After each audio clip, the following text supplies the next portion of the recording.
when the leadership is okay, you know, the Jawan showed rotis. I have had salt and rice for 5 days.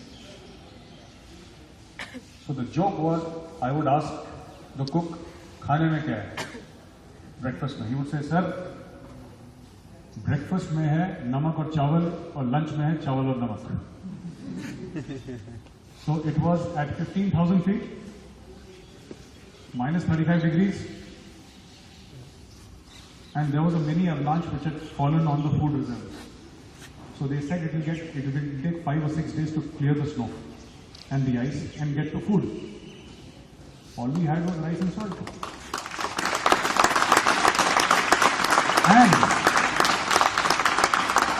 on the 3rd day, we found 5 bottles of pickle. And that was so cool. Then we had another addition. We had a 3-course meal. Rice, salt and pickle. So, I think that officers should pay more attention to how the Jawans live. And it is done in the Indian Army. It is done in the Indian Army because in the Indian Army, we eat what our troops eat in operational areas. In peace areas, there is an officer's mess and a Jawan's mess. But in operational areas, let's say in Kashmir and all that, we eat the same food, we have similar living conditions. So when the Jawan knows that an officer is living with you, he's eating what you eat, so then there is no cause for complaint because everybody's in the same boat. Everybody suffers equally, right? As long as the other guy is suffering, it's okay. You know, it makes it more palatable for you too. Yeah. So I think the problem also in the CPOs are structural in nature. There is a leadership problem, which is why these things happen. Now, I'm going to divert the topic here and speak on a couple of things which you would be more aware of. How many of you are aware that there is a problem in Kashmir? Okay, very good. So mostly you are aware that there is a problem in Kashmir. What kind of a problem is there in Kashmir? So there is terrorism, there is militancy, there is cross-border terrorism. Okay? Sorry? Yeah, plebiscite is also a problem actually. Yeah. We should not have plebiscite in Kashmir. So how many of you have actually traveled to Kashmir? How many of you belong to Kashmir? Okay, so you belong to Jammu proper. Okay. So, Kashmir has always been politically volatile. Ever since India and Pakistan were partitioned, Kashmir was the bone of contention. Kashmir has always been politically volatile. There are no two ways about it. To say that everything was perfect, no, it was not. That would be telling a lie. But in 1989, Kashmir became violent. In 1989, Kashmir became violent. Why did Kashmir become violent in 1989? Why not in 88? Why not in 87? Or 49? Kashmir became violent in 1989 because that was the year when the Afghan jihad against the Soviet Union was over. Is there a problem with the mic? There's some. Can you hear me like this? Yeah. Yes, sir. Yeah, so let's speak like this. Okay. So what happened was that in 1989, the Russian forces withdrew from Afghanistan after 10 years. They entered Afghanistan in 1979 and they exited from Afghanistan in 1989. That was the time when General Ziaul Haq of Pakistan decided that all the equipment, men and material that Pakistan was supplying inside Afghanistan should be shifted to Kashmir. I'll tell you a very instructive and a very good example which will help you understand the entire Kashmir problem. There was a terrorist group in Kashmir called the JKLF, the Jammu and Kashmir Liberation Front. Okay? The JKLF said, we want Azadi from India.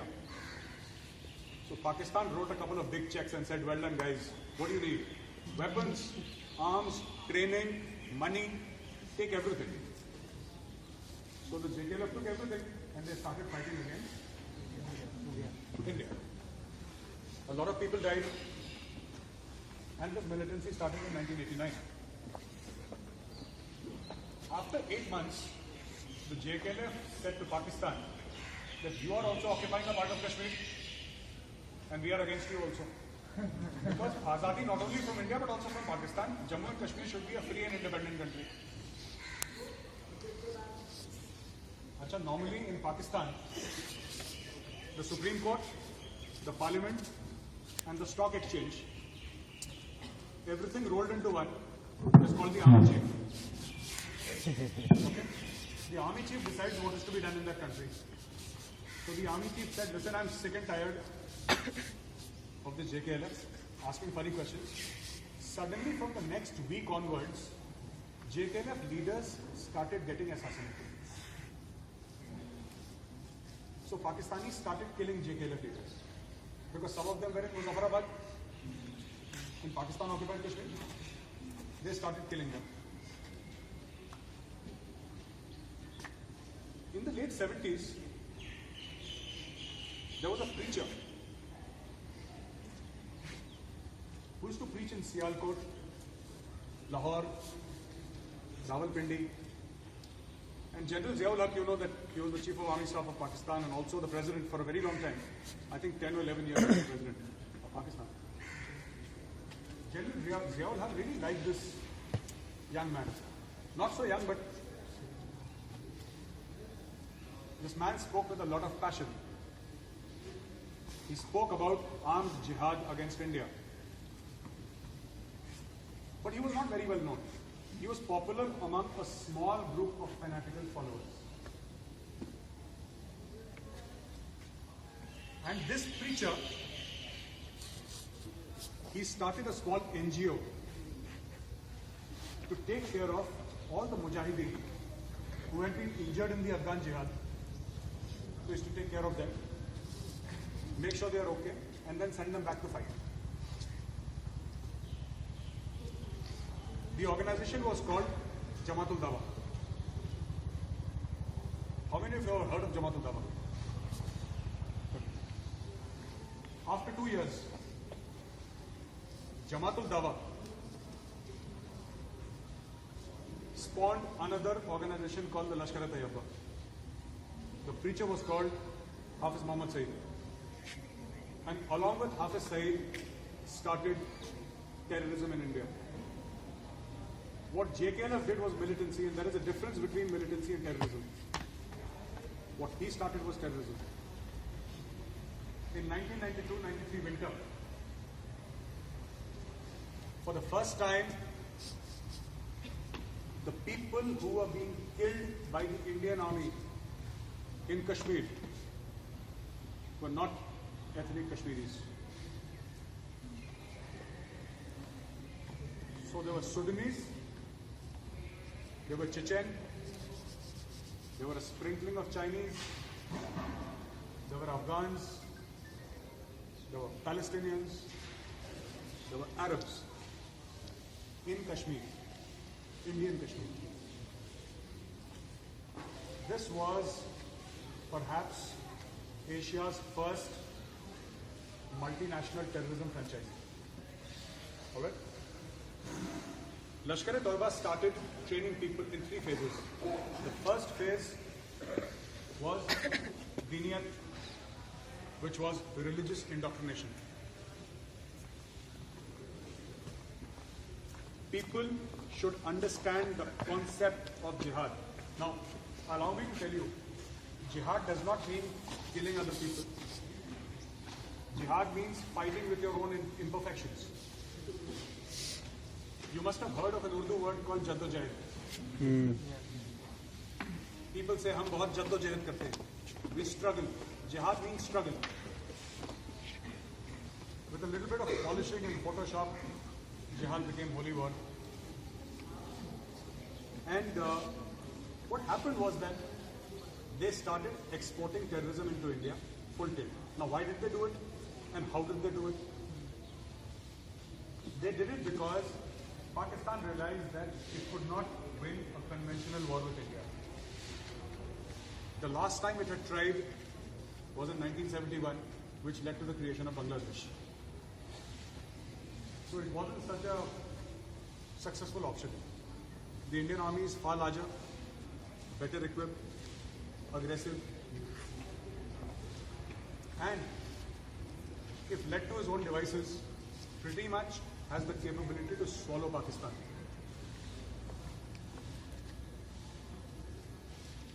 Jihad was a cheaper option. Pakistan has got 35,000 registered and unregistered madrasas. Let us say even if one madrasa sends one boy to die for jihad, that is 35,000 terrorists, which is like 3 infantry divisions almost. That is a big sum of people. There was another group called the Jaish-e-Mohammed. You must have heard of the Jaish-e-Mohammed. Yes. Yeah. Maulana Masood Azhar, who China is trying to block because we are trying to get him declared terrorist. Right? Inside Kashmir, interestingly, there was a small group called the Dukhtaran-e-Millat. Dukhtaran-e-Millat means daughters of the faith. Dukhtar is daughter. In fact, the word daughter in English is taken from the Arabic word Dukhtar. And Millat is faith. Daughters of the faith. Daughters of the faith was started and still run by a lady called Asiya Andrabi. When Burhan Wani died in Kashmir, when he was killed by the Rashtra Rifles, she was the one who called up Hafiz Saeed. She called up Hafiz Saeed. She said, Hafiz bhai, हमें पैसे चाहिए, हमें इंतजाम चाहिए. Hafiz Saeed sent money to collect people for the funeral of Burhan Wani,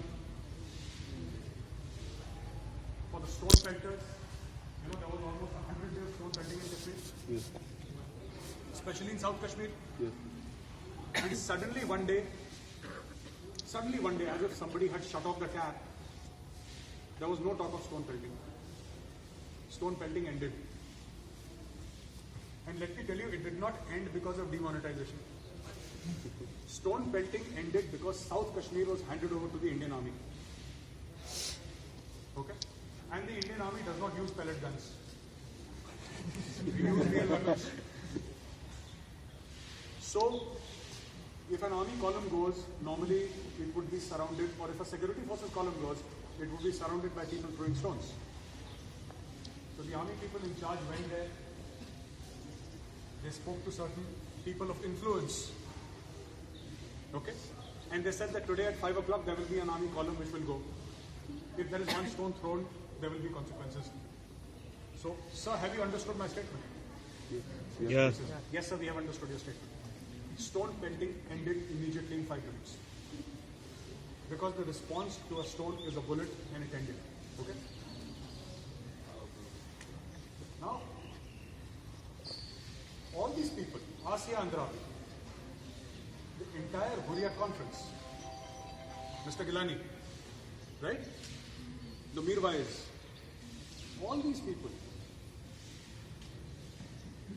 have you ever figured out why their brothers, sisters, kids, they are not throwing stones?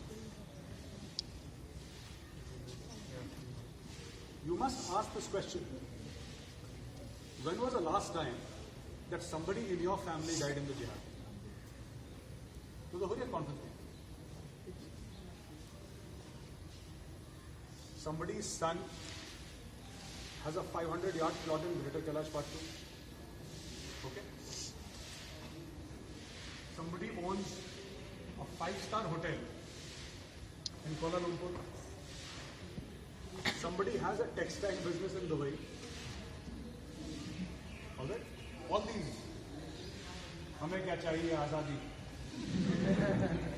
आज़ादी का मतलब क्या? ला इलाहा इल्लल्लाह. All these people. So they have business interests. They are dollar millionaires. They are dollar millionaires. All of them. So jihad is for other people's children. It is for the children of the poor. And this is exactly what these people advocate. Now, you must have all heard of the Hurriyat Conference.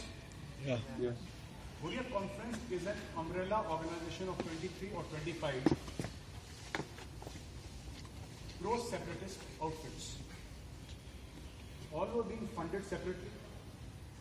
All were being given money by Pakistan. And one day Pakistan said that they should come under a unified command. All right? They should come under a unified command. So they started this umbrella organization called the Islamic Hurriyat Conference. So all these organizations which were against India, political organizations, they found a voice in the Hurriyat Conference. And the Hurriyat Conference became the nodal agency to start the agitation for a separate, quote-unquote, Azad homeland. Now, what is happening thousands of miles to the west? And closer home also in Kashmir, in Baltistan. What is happening? China has launched the China-Pakistan economic corridor. Now, all these things, you see, a Jawan complaining of bad food, officers showing bad leadership, the Hurriyat Conference, the Afghan Jihad, and the China-Pakistan economic corridor. They are all interconnected. You might find it slightly weird right now. What has the food video got to do with the China-Pakistan economic corridor? The Jawan who made the video, he is loyal to his organization, he is loyal to India. Okay? He might be misled. But even I can be misled, you can be misled. Anybody can be misled. I'll tell you how it all figures out. When China launched the CPEC, the China-Pakistan Economic Corridor, the idea was that from Xinjiang province till Gwadar port in Pakistan, which is in Balochistan, Gwadar port, there should be one belt, one economic corridor. And what was the idea? The idea was, at least on the overt side of it, on the face of it, the idea was that China will easily be able to get oil from the Gulf, right? Iran is close by. Then you have Saudi Arabia, Yemen, Syria, everything. So the oil fields, the oil reserves of the world are in that area. Otherwise, China would have to come like this, below Sri Lanka and go. Here there is a direct line, so you save days, you save money. But what did Pakistan get out of this? China got a corridor. Pakistan ko kya? How many of you have been on the DTU, Noida Delhi Expressway? Pakistan को 28 रुपए मिले। 28 रुपए लगते हैं ना DTU में जाने के लिए। Pakistan became the world's first chungi naka state. That is what Pakistan got. It got nothing else. And what the Chinese have said is that this is not simply an investment. 28 billion is a loan at an annual interest of 18%. If you've read Shakespeare, you must have heard of a character called Shylock.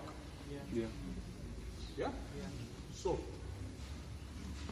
China is East India Company on steroids. And a Pakistan Federation report, the Commerce Federation or something like that it's called. Like we have FICCI here in India. So, the Pakistan Commerce and Industries Federation, they wrote a report and they put it on the internet, you can find it, in which they said that in 2048, in Balochistan, the Baloch will be a minority because the majority will be Chinese.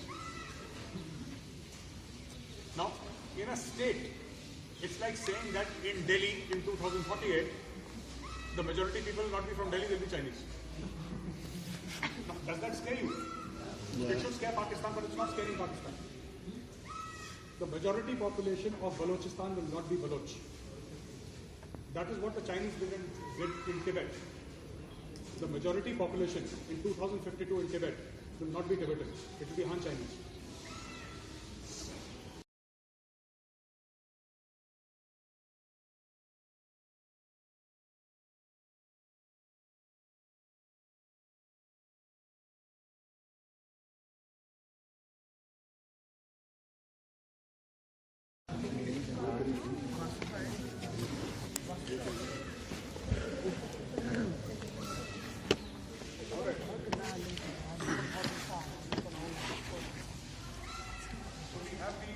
China-Pakistan economic corridor, and we have the Chinese making up the bulk of the world population after 2048. We've already traditionally thought of our geography,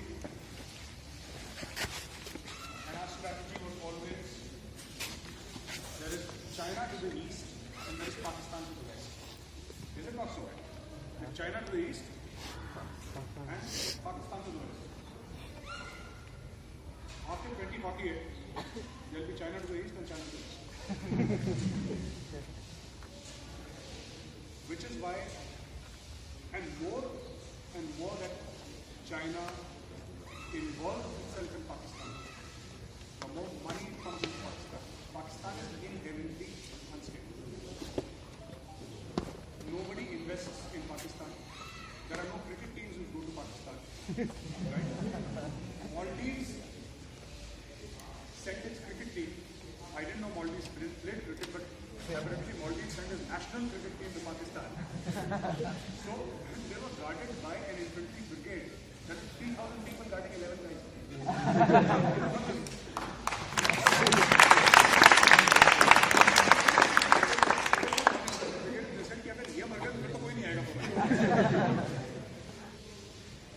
That is what they did. Now, how do all these things join? The more China invests in Pakistan, the more control of Pakistan it will want. Right? So, Pakistan has got 4 states. They have Sindh, they have Punjab, they have Balochistan, and they have earlier called the Pata, but now called Khyber Pakhtunkhwa, when Imran Khan's party is in power here. And Tehreek Insaf, Pakistan. Now, what is happening in these areas? And why is there Kashmir called Azad Kashmir? Because Pakistan says that India has occupied Indian Kashmir, but Pakistani Kashmir, the Pakistan occupied Kashmir, is not part of Pakistan. That is what Pakistan says, the Pakistani constitution says.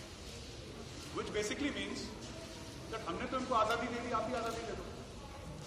But the fact of the matter is controlled by the Pakistan. Now this has put China in a bit of a problem. China says we are investing billions of dollars in a place, or through a place, which is constitutionally not yours. So either you make Azad Kashmir part of Pakistan, or you tell us what to do, or we change the route of the China-Pakistan economic corridor. Alright? Now,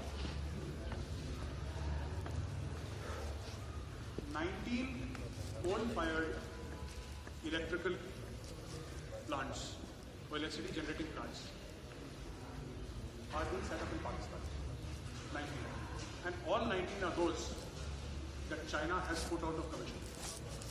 So second-hand coal plants are being sent here to Pakistan. Why is this important? This is important because in the next 20 years, 25 years, 30 years, you're going to be surrounded by China from all the sides. Alright? Now, when we launch the Agni 5 missile, you must all know what an intercontinental ballistic missile is. When we launch the Agni 5, or when we launch the Agni 4, Agni 1, 2, 3 tak theek tha. 4 or 5 launch हुए, China suddenly started getting jittery. Because somebody told them, sir, Beijing is just 9.5 minutes away.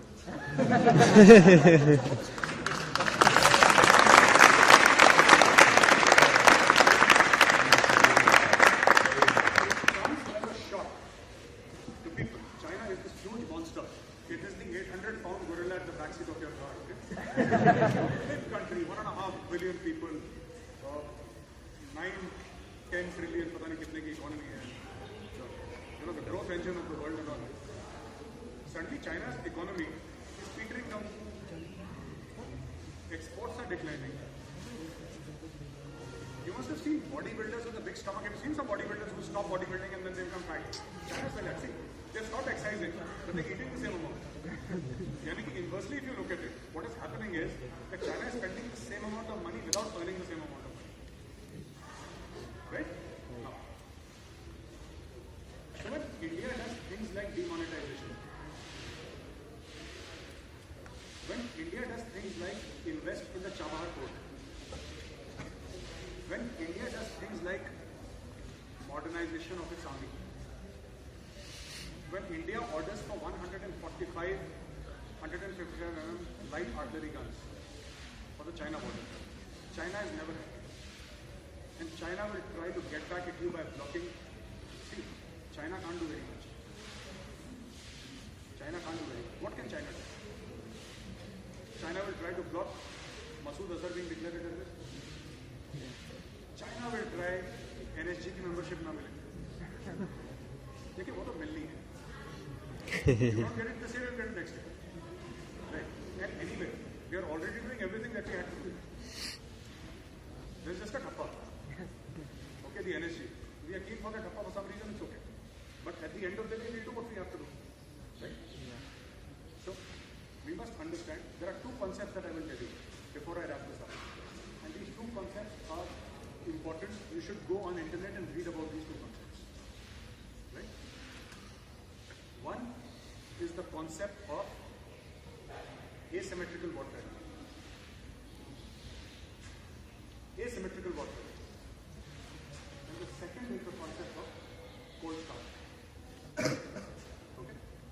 Now, asymmetrical warfare is the kind of warfare that Pakistan engages with us, because it cannot afford a conventional conflict. 47, 48, 65, 71, 1999, target, everywhere. We did everything from beating them, capturing them, creating a new country, Dhaka. Done and dusted. So, 1993, bomb blasts. Okay? 26/11, Pathankot, Uri, Nagrota, train blast inside Mumbai. These things Pakistan will do. It will find terror movements from inside its soil to come and attack India. These are going to be the wars of the future for which the Indian army has to be prepared. Okay? There will be disgruntled elements within our army who will be encouraged. I am not saying that our soldiers are not loyal. They are 100% loyal. Okay? 100%. There is no doubt. But what happens is that you do psychological operations. We call them psyops in the army. You do something, it seems like something else, and the net product is something else. So suddenly you have somebody saying something about something which he did not mean to say it in the first place. I'll give you a small example. We used to have this test in the army. They taught us about